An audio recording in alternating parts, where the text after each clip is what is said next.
Okay, so in that particular class, we will going to talk about the bacterial metabolism. Okay, and three basic metabolic pathways are there in the syllabus, and one by one we will discuss about all these things. Number one is the fermentation. Number two, glyoxalate cycle, and number three, Entner-Doudoroff pathway.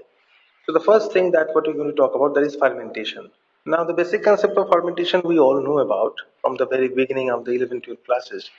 But if you just want to recapitulate all these concepts, so now we will have the metabolism of glucose or another sugar by glycolysis is a process carried out by nearly all the cells, irrespective to that of the prokaryotes and eukaryotes. One process by which pyruvic acid is subsequently metabolized in the absence of oxygen, that means in an anaerobic condition, that is called the fermentation. Okay, now fermentation is the result of the need to recycle the limited amount of NADH by passing the electrons of reduced NAD, that is NADH, off to the molecule. It occurs by many different pathways. Now, what are the different pathways?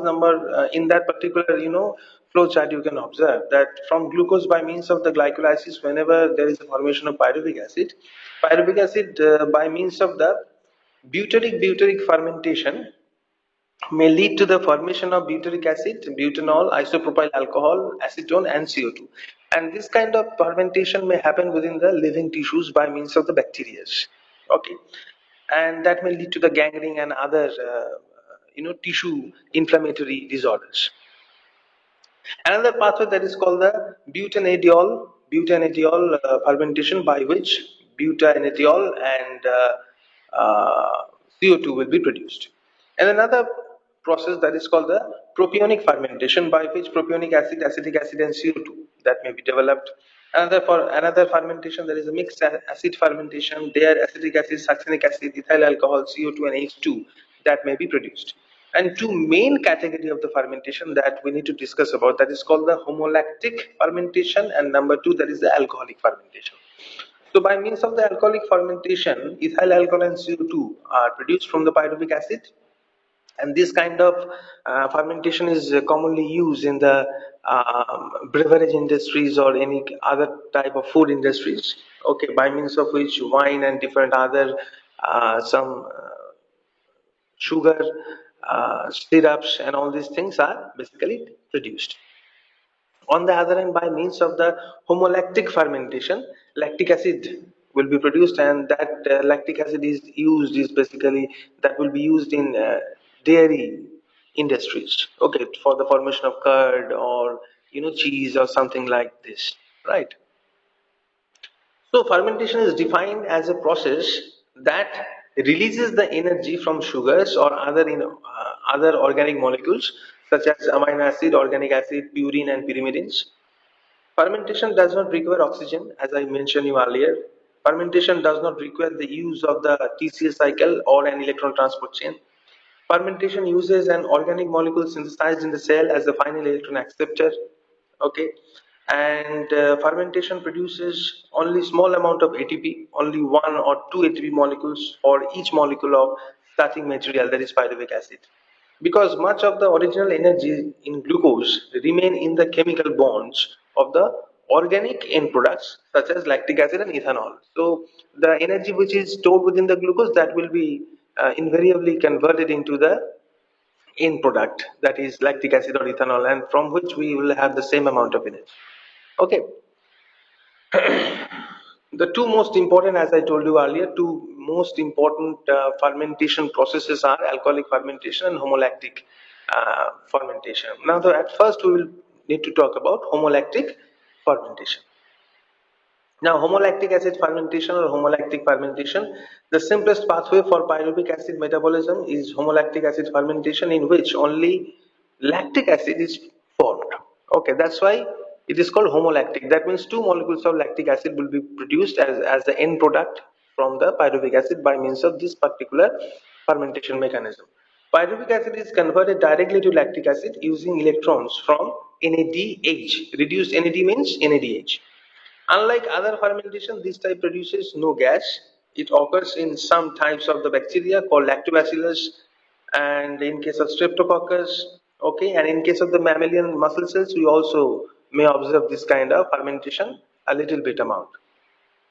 Okay, this pathway in lactobacilli is used in making some cheese or particularly in dairy industries. This kind of fermentation is readily used. Now here in that particular picture, you can see that that is a reduced, NADH, that is, and from NADH, NAD will be produced, right? And from the reduced NADH, we have a hydrogen molecule, and along with the reduced NADH, to start the fermentation process, homolactic fermentation, we require another molecule of proton. So ultimately, when NADH is converted into NAD, basically we have two proton molecules. Okay, and these two proton molecules will be added with the pyruvic acid, and that will be converted into lactic acid. Now, where these two protons will be added, one proton will be added over here. Okay, another proton will be added over here. Okay, so now the structure will be converted as CH3 COH C double bond O and OH. So by means of which lactic acid is pyruvic acid is converted into lactic acid. This is the very simplest process. Now, alcoholic fermentation. In alcoholic fermentation, carbon dioxide is released from pyruvic acid to form the intermediate acetaldehyde, and acetaldehyde will be quickly reduced to ethyl alcohol by electron from the NADH. Okay, now if you see that particular reaction, now you can see there is a structure of the pyruvic acid, and from the pyruvic acid, CO2 and acetaldehyde that will be from where CO2 will be produced, that particular molecule that will be uh, released as a CO2, and after the release of that particular CO2, this H will be remain as pair, and that H will be added with this. Okay, and now that structure pyruvic acid will be converted into CH3 C double bond O and H, that is acetaldehyde. Okay, after the formation of acetaldehyde, if you move to that particular point, after the formation of acetaldehyde, what will going to be happen? Acetaldehyde, by utilizing the NADH and H plus, okay, converted into ethyl alcohol. That means NADH will be converted into NAD, and these two protons will be added with the acetaldehyde. Now, where these two protons will be added, again the same. One will be added with this, another will be added with this, and that will be converted CH3, COH, and H. Okay, so by means of which acetaldehyde will be converted into ethyl alcohol. So that is the process by which alcohol fermentation takes place. Okay, now organism that produces lactic acid as well as other acids or alcohol are known as to be heterolactic. That means there are not only two molecules of lactic acid will be produced, that's why it is homolactic. And in case of heterolactic fermentation, lactic acid along with the lactic acid, alcohol or other acids will be produced. That's why this kind of fermentation processes are regarded to be as the heterolactic fermentation. Okay, many bacteria, especially members of the family of Enterobacteria, can metabolize pyruvate to numerous products using several pathways simultaneously. That is another thing. One such complex fermentation is a mixed acid fermentation, which results in the excretion of the ethanol and a mixture of acids, particularly acetic acid, lactic acid, succinic acid, and formic acid. Okay, so this kind of fermentation, mixed acid fermentation, and that is obviously a heterolactic fermentation, that is not the homolactic, right? Okay, next if we move to the glyoxylate cycle, right? In the glyoxylate cycle, we will going to talk about bypass reaction of the TCA cycle. There is a bypass reaction of the TCA cycle that particularly happen in case of the bacteria and prokaryotes. The glyoxylate cycle, a variation of the TCA cycle, is an anabolic pathway occurring in plants, bacteria, protists, and in case of the fungi. The glyoxylate cycle enters on the conversion of acetyl CoA to succinate for the synthesis of carbohydrate. Okay, so by means of the glyoxylate cycle, acetyl CoA will be converted to succinate for the synthesis of carbohydrate.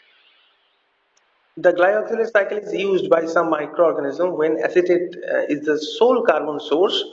Glyoxylate cycle is used by some microorganisms when acetate is the sole carbon source during the oxidation of primary substrates, okay, such as the higher fatty acids that are broken down to acetyl-CoA without the intermediate formation of pyruvic acid. This pathway does not occur in higher organisms because they are never forced to feed on two carbon molecules alone. Okay, we are associated with the complex, foodstuffs. We are not restricted to intake only two carbon associated molecules. Okay, but the prokaryotes, particularly the bacteria or the fungi or the protists, they are bound to take this kind of molecules. That's why they will follow this kind of glyoxylate cycle rather than the TC cycle.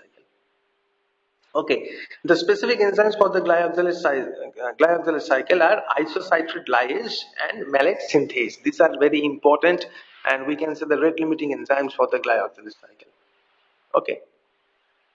Now here in that particular case, we can see the total diagram of the TC cycle which we can observe oxaloacetate normally. Let me discuss about the TC cycle pathway at first. Thereafter, I will show you the bypass reaction. Oxaloacetate by means of the TC cycle when combined with the acetyl-CoA by removing the CoA SH that will be converted into citrate followed by isocitrate followed by alpha ketoglutarate, succinyl CoA, succinate, fumarate, malate, and thereafter that will be returned back to the oxaloacetate, right? But in case of the glyoxylate cycle, very importantly, oxaloacetate when combines with the acetyl CoA by removing the CoA SH, that will be converted into citrate, followed by when they converted into isocitrate by with the help of aconitase, that isocitrate with the help of isocitrate lyase, that isocitrate with the help of isocitrate lyase will be converted into succinate and glyoxylate. Succinate and glyoxylate. Okay, so that is the first bypass reaction. That means isocitrate will not going to be converted into alpha ketoglutarate or succinyl CoA. That will be directly converted into succinate along with the glyoxylate. That is a intermediate product. Okay, and the enzyme which helps in that particular bypass reaction, that is the isocitrate lyase. Now that glyoxylate again with the help of malate synthase can directly produce the malate from which you can return back to the oxaloacetate very quickly. Right, with the help of another molecule of acetyl-CoA. You can see glyoxylate by adding acetyl-CoA, glyoxylate by adding the acetyl-CoA along with the help of malate synthase by removing the CoA SH can return back to the oxaloacetate by forming the malate. Okay, so that is a bypass reaction, right? Now, the glyoxylate cycle utilizes five of the eight enzymes associated with the TCA cycle. These are citrate synthase, aconitase, succinate dehydrogenase, fumarase, and malate dehydrogenase. The two cycles differ in that in the glyoxylate cycle, isocitrate is converted into glyoxylate, and isocitrate is converted into glyoxylate and succinate by isocitrate lyase instead of alpha ketoglutarate. I already mentioned it. This bypass this bypasses the decarboxylation steps that takes place in the TCA cycle, allowing simple carbon compounds to be used in the latter synthesis of the macromolecule, including the glucose. Okay, so there is a step hold mechanism by which you can use the same carbon compounds again and again and again. Okay, and that is they are restricted to do because they intake or they consume very low carbon containing molecules like one or two carbon containing molecules they consume, and that is not acceptable in case of us. That's why they are associated with this kind of glyoxylate pathway. Okay, because animals do not run the glyoxylate cycle, they cannot produce glucose from acetyl-CoA in net amount, but plants and bacteria can. As a result, these organisms can turn acetyl-CoA from fat and acetyl-CoA from fat into glucose, while animals can't. Okay, each turn of the glyoxylate cycle produces one FADH and one NADH instead of three NADH, one FADH2 molecules. Okay, which we produce by means of the TCA cycle. Okay, by means of TCA cycle we can produce 3 NADH and 1 FADH2 that will be going to be utilized by the electron transport chain. But here in that particular case, by means of the glyoxylate cycle, only one FADH and one NADH will going to be produced. Fine. Now the next topic, that is the Entner-Doudoroff. Okay, Entner-Doudoroff pathway. There is a bypass reaction or the substitute of glycolysis, which we can say. Okay, that is exclusively found in case of the bacteria or prokaryotes, not in case of the eukaryotes or animals.